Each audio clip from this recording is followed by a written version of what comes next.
ಬೇಕಾಗುತ್ತೆ. ಆದ್ರೂ ಸಿಂಪಲ್ ಆಗಿ ಹೇಳ್ತೀನಿ ಕೇಳಿ, ಆರೋಗ್ಯ ಅನ್ನೋದು ನಮ್ಮ ಕೈಲೇ ಇರುತ್ತೆ.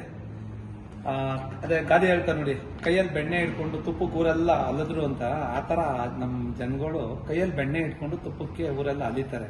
ಕಾರಣ ಇಷ್ಟೇ, ಅವ್ರಿಗೆ ಆರೋಗ್ಯ ಅವ್ರ ಹತ್ರನೇ ಇರ್ತದೆ, ರೆಡಿ ಮಾಡ್ಕೊಳ್ಳೋದು ಯಾವ ರೀತಿ ಅಂತ. ಅದ್ರ ಬಗ್ಗೆ ಯಾರು ತಲೆ ಕೆಡಿಸ್ಕೊಳ್ಳಲ್ಲ. ಜೊತೆಗೆ ಇವಾಗ ಜಂಕ್ ಫುಡ್ ಮತ್ತೆ ಅವರು ಮಾಡುವಂತ ಜೀವನ ಶೈಲಿ ಎಲ್ಲ ಆರ್ಟಿಫಿಷಿಯಲ್, ಫುಲ್ಲಾಗಿ ಆರ್ಟಿಫಿಷಿಯಲ್ ಆಗಿ ಮಾಡ್ತಾ ಇರ್ತಾರೆ.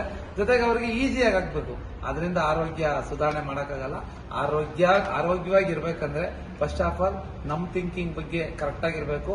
ಜೊತೆಗೆ ನಮ್ಮ ಆರೋಗ್ಯ, ವ್ಯಾಯಾಮ, ಡೈಲಿ ಮಾಡಬೇಕಾದಂಥ ದಿನಚರಿ ಮತ್ತೆ ತಿನ್ನುವಂತ ಆಹಾರ ಪದ್ಧತಿಗಳನ್ನ ಕರೆಕ್ಟಾಗಿ ರೂಢಿಸ್ಕೊಂಡ್ರೆ ಸೂಪರ್ ಆಗಿರ್ತದೆ ಆರೋಗ್ಯ ಅನ್ನೋದು ಒಂದು ದೇವ್ರು ಕೊಟ್ಟು ವರ.